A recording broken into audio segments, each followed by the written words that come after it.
नमस्कार, मैं हूं दीपाली राणा। आप देख रहे हैं मिड कैप मंत्रा। बाजार के एक्शन पर नजर डालेंगे, लेकिन सबसे पहले देख लेते हैं इस वक्त की हेडलाइंस।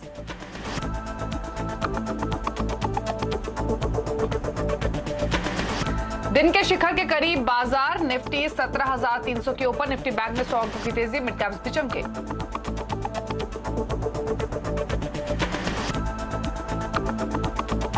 सीमेंट स्टॉक्स में आज सबसे तगड़ी खरीदारी, 6% से ज्यादा तेजी के साथ एफएनओ का टॉप गेनर बना जेके सीमेंट, वहीं Ambuja cement, Dalmia Bharat India cement भी 3% से ज्यादा चढ़े।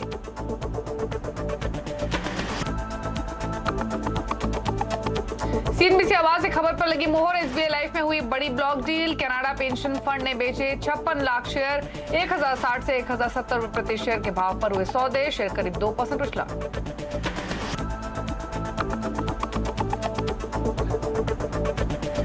एसबीआई लाइफ के बाद अब इंडस टावर पेटीएम में अपनी हिस्सेदारी बेच सकता है। कैनेडियन पेंशन फंड सेबी के निर्देश के बाद ब्लॉक डील के जरिए बिक सकती है हिस्सेदारी, सीएनबीसी आवाज एक्सक्लूसिव।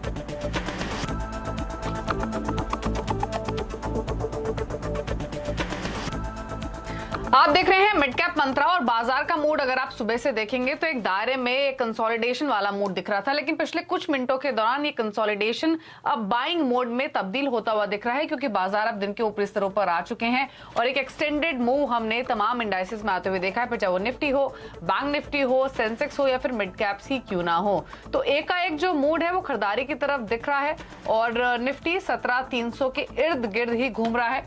17,300 के पार भी निकला था और अभी उन्हीं लेवल्स के आसपास कर रहा है ट्रेड। तो ये कंसोलिडेशन, ये रेंज में ही ट्रेड होगा रिमेनिंग सेशन में, या फिर कोई अपॉर्चुनिटी भी दिख रही है, इस पर करेंगे जरूर बातचीत। लेकिन सबसे पहले ये देख लेते हैं कि इस समय के ग्लोबल क्यूज क्या है। सबसे पहले यूएस फ्यूचर्स हो या फिर जो एशियन इंडाइसेस है उन पर एक नजर डाल लेते हैं। डाउ फ्यूचर्स हालांकि बिल्कुल फ्लैट ट्रेड कर रहे हैं, 41 अंक ऊपर है और यहाँ पर ये ट्रेंड बना हुआ है। हालांकि डे लो से ये भी रिकवर हुए हैं अगर आप यूएस के फ्यूचर्स देखेंगे तो। इंटरनेशनल मार्केट्स देखेंगे तो एक बार क्रूड प्राइसेस पे भी नजर डालेंगे। $112 के आसपास ब्रेंट ट्रेड कर रहा है हल्की सॉफ्टनेस के साथ। और अगर एशियन मार्केट्स का रुख देखेंगे तो निकाई 1% ऊपर है, हैंगसेंग 1% ऊपर है, शंघाई थोड़ा नीचे ट्रेड करता हुआ दिखेगा। तो मिले जुले क्यूज आप कह सकते हैं एशिया बाजारों से फिलहाल मिल रहे हैं। लेकिन अब तक की बड़ी बातें क्या है वो फटाफट से आपको बता देते हैं और उसके बाद मिड कैप स्टॉक्स पर करेंगे फोकस, क्योंकि मिड कैप्स में वापस एक स्ट्रेंथ आती हुई दिख रही है और इंडेक्स भी ½ % ऊपर आ चुका है। लेकिन अब तक की हाइलाइट्स, तो दिन के शिखर के नजदीक अब बाजार ट्रेड कर रहा है। निफ्टी 17,300 के ऊपर टिकने की कोशिश करते हुए 17,302 के मौजूदा लेवल्स हैं। बैंक निफ्टी भी थोड़ा ऊपर आया है नीचे के लेवल से। खरीदारी हल्की दिख रही है मिड कैप्स में, क्योंकि मिड कैप इंडेक्स अब ½ % ऊपर आकर ट्रेड कर रहा है। अगर आप ओवरऑल बाजार का मूड देखेंगे तो सेंसेक्स के 30 में से 22 स्टॉक्स तेजी के साथ कारोबार करते हुए आपको दिखेंगे। निफ्टी के 50 में से 35 स्टॉक्स में तेजी है। पॉकेट्स देखें तो NBFCs, realty, health care stocks में तेजी देखने को मिल रही है। वही एनर्जी, मेटल्स थोड़े लैगार्ड्स हैं। मिड कैप सीमेंट हो या फिर दिग्गज सीमेंट स्टॉक्स हो, यहाँ खरीदारी देखने को मिली है। फार्मा में सिलेक्टिव मिड कैप्स में बाइंग है। आईटी स्टॉक्स जो चुनिंदा है वो एक अच्छी दौड़ लगाते हुए दिखेंगे आज के सेशन में। कई छोटी छोटी पॉकेट्स और हैं, इंश्योरेंस स्टॉक्स, स्टार स्टॉक्स, चुनिंदा पावर स्टॉक्स, यहाँ मोमेंटम बना हुआ है। लेकिन अपॉर्चुनिटीज कहाँ हैं, इंडेक्स या फिर स्टॉक्स पर, इस पर करते हैं फोकस। हमारे साथ प्रकाश गाबा मौजूद हैं prakashgaba.com से। गाबा साहब नमस्कार, स्वागत है आपका। पहले तो इंडेक्स पर ही अपना व्यू दीजिए। 17,300 का जिक्र आपने कल भी किया था, अब उन स्तरों पर तो आ चुका है, अब यहाँ से आगे क्या? लगता तो यहाँ से एक अपमूव मिलना चाहिए। जो आज का बेस बना हुआ है, जो बाउंस मिला है, उसके हिसाब से लगता है कि अपमूव तो मिलना चाहिए। तो निफ्टी में एक अपमूव है और काफी हद तक नजर आता है। सुबह में मैंने कहा था कि एक साइडवेज जोन है और बेस्ट जगह अच्छी होती है खरीदने की जब आज का हाई पार कर ले। और बैंक निफ्टी में जो कल हमने कहा था कि कल का जो क्लोज था वो डिफेंड किया हुआ, तो मुझे लगता है बैंक निफ्टी में भी तेजी है। 36,000 का पॉसिबिलिटी है बैंक निफ्टी में और निफ्टी में करीब 17,500 भी पॉसिबल है आते दिनों में। अब एफएनओ एक्सपायरी में 2 दिन बाकी है, लेकिन यह 17,500 बाकी है क्योंकि अब तक स्ट्रेंथ डेमोन्स्ट्रेट हो रही है। तो आज के हाई के ऊपर अगर निफ्टी निकलेगा तो खरीदारी की अपॉर्चुनिटी गाबा साहब निफ्टी में देख रहे हैं। 17,500 तक के लेवल्स पॉसिबल हैं। क्योंकि एक्सपायरी वीक है तो मूव्स हम एक्सपेक्ट कर सकते हैं। और आज का जो हाई है वो 17,322 का है, तो 17,322 के ऊपर निकले तो एक तेजी का ट्रेड लेने के बारे में सोचे। वहीं बैंक निफ्टी 36,000 तक जाने की पॉसिबिलिटी लग रही है। गाबा साहब स्टॉक्स में भी काफी एक्शन है, दिग्गज हो या फिर मिड कैप्स हो, ट्रेड्स आपकी ओर से क्या होंगे इस वक्त के? मुझे लगता है कि महानगर गैस अच्छा लगता है अच्छी तेजी बन सकती है यहाँ पर। 765 का स्टॉप लगा चले तो 800 के जोन देखने को मिल सकते हैं। तो महानगर गैस पर ध्यान देना चाहिए। और दूसरा स्टॉक मुझे अच्छा लगता है वो है टोरेंट फार्मा। यहाँ तेजी है, यहाँ पर एक स्टॉप लगाना चाहिए 2730 का। अपसाइड 2800 पॉसिबल है टोरेंट फार्मा में।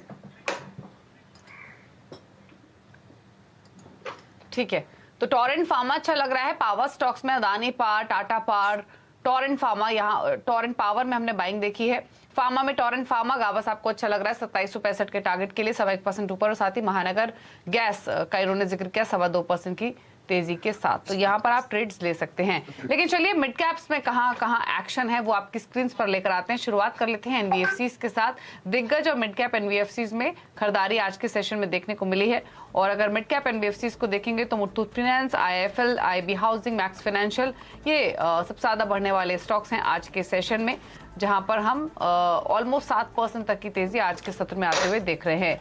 सीमेंट स्टॉक्स देखिए, डालमिया भारत, एसीसी, अंबुजा, जेके सीमेंट, इंडिया सीमेंट, सभी स्टॉक्स में एक शानदार मूव है। 6% तक की तेजी इन स्टॉक्स में आज के सत्र में बनी हुई है। इंश्योरेंस पॉकेट को देखेंगे तो एसबीआई लाइफ पर तो खैर खबर भी है, लेकिन बाकी स्टॉक्स भी चल रहे हैं। 3% तक की तेजी है। आईसीआईसीआई प्रू 3.25% ऊपर है। एसबीआई एचडीएफसी लाइफ में भी हम ऑलमोस्ट 2% के गेंस देख रहे हैं। फार्मा में सिलेक्टिव फार्मा स्टॉक्स अच्छा परफॉर्म कर रहे हैं, और mid cap pharma specially Glaxo pharma, Suven pharma, Ipca labs, Divis lab, यहाँ 3% से लेकर 5% तक की तेजी आज के सत्र में बनी हुई है। रियल्टी वापस से आज ऊपर आया है। यहाँ पर brigade enterprises, DLF, Phoenix, Godrej properties ये एक अच्छी स्ट्रेंथ दिखा रहे हैं आज के सेशन में। सबसे ज्यादा ब्रिगेड एंटरप्राइजेस में एक्शन, 3.5% का मूव। टायर्स में जेके टायर, बालकृष्ण इंडस्ट्रीज, सीएट, ये स्टॉक्स में स्ट्रेंथ है। गुडियर अब थोड़ा नीचे जरूर आ गया है, लेकिन जेके टायर, बालकृष्ण, ये दोनों स्टॉक स्पेशली काफी अच्छा मूव दिखा रहे हैं। फटाफट से कुछ और गेनर्स दिखाते हैं जहां पर अच्छी तेजी है। अदानी पार, रुचि सोया, पीआई इंडस्ट्रीज, नौकरी, यहाँ पर तेजी आज के सेशन में। अदानी पार अब इनफैक्ट 12% ऊपर आ चुका है, यहाँ काफी अच्छा एक्शन है। मिड कैप लूजर्स को देखें तो Endurance, Crystal, Motilal Oswal financial services और भेल, ये थोड़े दबाव के साथ कर रहे हैं ट्रेड, लेकिन कंपैरेटिवली मिड कैप्स में बढ़ने वाले स्टॉक्स की संख्या ज्यादा है। गाबा साहब, अदानी पार में एक एक्सटेंडेड मूव आता हुआ दिख रहा है और अभी ये स्टॉक 12% ऊपर है। क्या व्यू है स्टॉक पर इन लेवल से? अच्छा लगता है, बहुत फास्ट तेज से दौड़ा है। 130 से 170 चला गया, 200 भी जा सकता है, लेकिन है कि इसमें थोड़ा रिस्क है, इसलिए स्टॉप लगाना पड़ेगा टाइट। वो है 163 का। ट्रेड कर सकते हैं, लॉन्ग टर्म मोमेंटम है, लेकिन बहुत तेज वो है।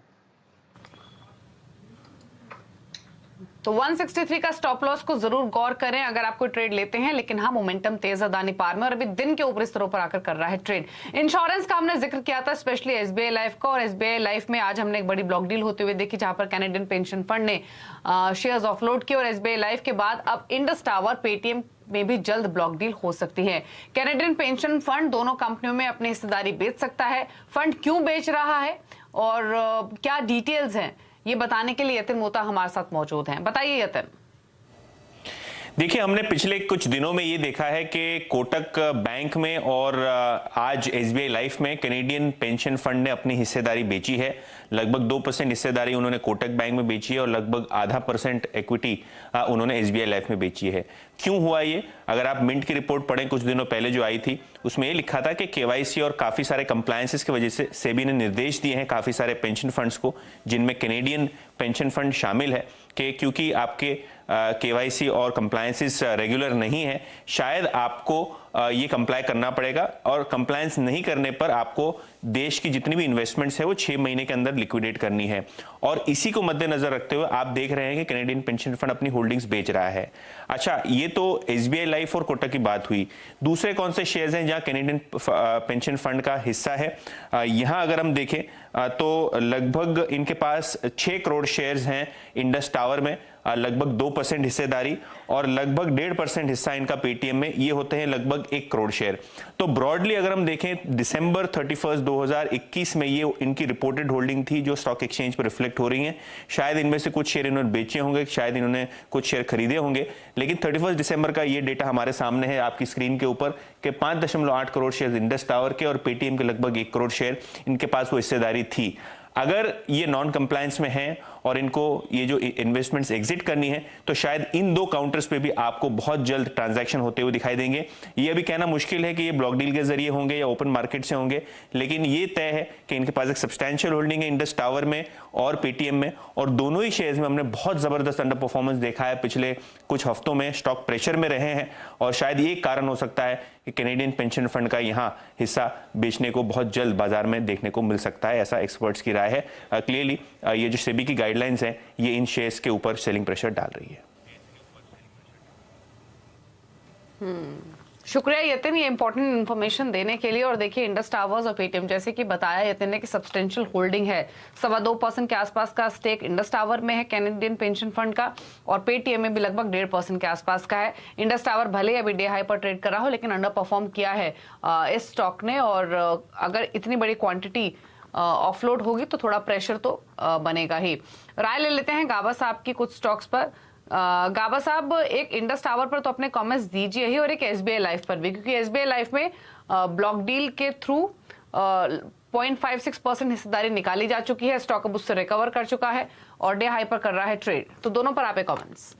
वेल, एसबीआई लाइफ तो साइडवेज जोन पर है, इसको क्लियर करने के लिए 1110 के ऊपर ट्रेड करना पड़ेगा। 1000 के आसपास ट्रेड कर रहा है, 1100 के आसपास ट्रेड है, लेकिन 1110 के ऊपर ट्रेड करना जरूरी है। तब तक मेरे ख्याल से अवॉइड कर लें, बायस अपसाइड है लेकिन अवॉइड करें तो अच्छा रहेगा। हाँ, इंडस टावर मुझे अच्छा लगता है, 210 का स्टॉप लगाइए और शायद 220 का ये जोन देखेंगे। आप ट्रेड कर रहे हैं 214 में, तो मेरे ख्याल से यस यहाँ पर ट्रेड बनते हैं ऑन द लॉन्ग साइड। और एक रहे आपकी पेटीएम पर भी, जो काफी अंडर परफॉर्मर रहा है, लगातार वेरियस न्यूज फ्लो की वजह से स्टॉक में प्रेशर रहा है, और अब ये डेवलपमेंट भी थोड़ा प्रेशर एक्सटेंड कर सकती है। स्टॉक ऑलरेडी डे लो पर है, पेटीएम पर भी आपके कमेंट्स। डे लो पर है, स्टॉक तो अवॉइड करना चाहिए, बेसिकली शॉर्टिंग का कैंडिडेट, लेकिन शॉर्ट तो कैश पे क्या करेंगे। वीक स्ट्रक्चर है, 532 का जोन पे ट्रेड कर रहा है, क्या ये 500 ब्रीच करेगा? हु नोस, अगर ये 500 ब्रीच हो जाएगा तो और भी गिरावट आ सकती है पेटीएम में।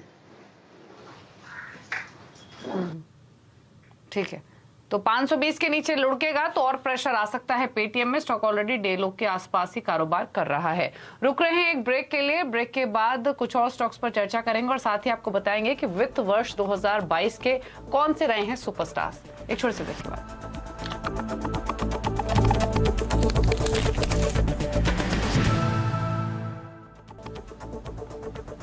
आप देख रहे हैं मिड कैप मंत्रा, और बाजार अभी भी एक कंसोलिडेशन, एक फ्लैट मोड में ट्रेड कर रहा है। फ्लैट इन द सेंस कि जो बढ़त बनाई है वो 19 स्तरों के आसपास ट्रेड कर रहा है, क्योंकि 17,300 के लेवल्स अभी भी निफ्टी में देखने को मिल रहे हैं, लेकिन पॉकेट्स आपको कई सारे दिखेंगे जहां पर तेजी बनी हुई है। हमने कई सारे पॉकेट्स का जिक्र किया मिड कैप में। एक बार फर्टिलाइजर स्टॉक्स आपकी स्क्रीन पर लाते हैं।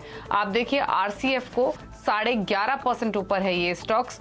एनएफएल में 8% तक की तेजी है। दीपक फर्टिलाइजर्स 5% के अपर सर्किट पर ट्रेड कर रहा है। तो फर्टिलाइजर्स में एकाएक हमने आज के सेशन में अच्छी स्ट्रेंथ देखी, और जहां खुले वहां से धीरे धीरे ये पूरी पॉकेट ऊपर ही आई है। गाबा साहब, आरसीएफ, एनएफएल हालांकि ऑलरेडी 11% ऊपर ये स्टॉक्स ट्रेड कर रहे हैं, क्या करना चाहिए इन लेवल से? कोई बेहतर लग रहा है आपको नई खरीदारी के हिसाब से, या फिर छोड़ दें? वेल, एनएलएफ की बात करें तो मुझे लगता है तो अवॉइड कर लें। राष्ट्रीय केमिकल फर्टिलाइजर मैं देख लेता हूँ, वहां पर शायद एक ट्रेड बनता हो। वहां पर एक ट्रेड अच्छा है, 88 का स्टॉप लगा, चलिए 100 की तरफ जाने की पूरी कोशिश कर सकता है राष्ट्रीय केमिकल फर्टिलाइजर आरसीएफ। ठीक है, इस बीच एक स्टॉक लेकर आते हैं आपकी स्क्रीन पर, जहां पर एकाएक बाइंग आई, वो है सुमितोमो केमिकल का। स्टॉक अब 4% की स्ट्रेंथ के साथ दिन के ऊपरी स्तरों पर आ चुका है। 460 के इसके 52 वीक हाइज है, और उन्हीं लेवल्स के आसपास, उन्हीं लेवल से थोड़ा नीचे अभी है। गाबा साहब, सुमितोमो केमिकल का एक बार चार्ट देखिए, ये सुबह से अब तक चला नहीं था और अब एकाएक इसमें खरीदारी आई है पिछले कुछ मिनटों के दौरान। क्या व्यू है इस स्टॉक पर? मैं चेक कर लेता हूँ। सुमितो SOU, वेल मुझे मिल नहीं रहा, मिल तो नहीं रहा। SUMI, okay. सुमितो केमिकल अच्छा लगता है, चार्ट बढ़िया चार्ट है, 380 में बहुत ही स्ट्रॉन्ग सपोर्ट जोन है। अगर ट्रेडिंग के लिए लेना है तो 415 का स्टॉप लगाइए, 460 पॉसिबल है, वक्त लगेगा उसके लिए, लेकिन स्ट्रक्चरली लॉन्ग टर्म के लिए स्टॉक बढ़िया है सुमितो केमिकल। इसका कोड है 542920। तो खरीदारी की सलाह है सुमितोमो केमिकल में 416.17 का एक स्टॉप लॉस रख सकते हैं। स्टॉक दिन के ऊपरी स्तर पर आकर कर रहा है ट्रेड। लेकिन अब बात करते हैं फाइनेंशियल ईयर 22 के सुपरस्टार्स की, क्योंकि वित्त वर्ष 2022 खत्म होने को है और इस साल बाजार ने निवेशकों को बम्पर रिटर्न कमा कर दिया है, लेकिन कुछ शेयरों में निवेशकों के हाथ भी चले हैं। पिछले साल का पूरा लेखा जोखा देने के लिए हमारे साथ है सुमित मेहरोत्रा। तो सुमित बताइए, FY22 के कौन रहे सुपरस्टार्स? देखिए, अब सिर्फ 3 दिन रह गए। इनफैक्ट आज वो दिन है जबकि आप इस पूरे फाइनेंशियल ईयर के लास्ट ट्रेडिंग सेशन के सेटलमेंट करेंगे, यानी कि आज से जो अगले 2 दिन है उसमें आपके अकाउंट सेटल होते हुए दिखाई पड़ेंगे। तो पहले एक एक करके कुछ स्टॉक्स या इंडेक्स जहां पर मूव देखने को मिला। तो सबसे पहला नाम तो इंडेक्स में 18% का रिटर्न देखने को मिला। निफ्टी सेंसेक्स में मिड कैप भी 23-23% चला और स्मॉल कैप में भी करीब 26% के आसपास का रिटर्न इस वित्तीय वर्ष के दौरान आता हुआ दिखाई पड़ा है। इस वित्तीय वर्ष में सबसे ज्यादा जो परफॉर्मेंस आई है वो आई है मेटल से। एग्जॉर्बिटेंट गेन देखने को मिले मेटल के अंदर। चाहे आप हिंडाल्को को देख लीजिए, इंडेक्स में 90-92% का return, Tata steel 74% return, Titan जैसा स्टॉक 70% का रिटर्न यहां आया। ओएनजीसी और जेएसडब्ल्यू स्टील यानी कि टॉप 5 गेनर में आपको 3 गेनर जो हैं वो तो सिर्फ मेटल के दिखाई पड़ गए और ओएनजीसी एक और नाम जो कि ऑयल की तेजी को पूरी तरह से इनकैश करके गया।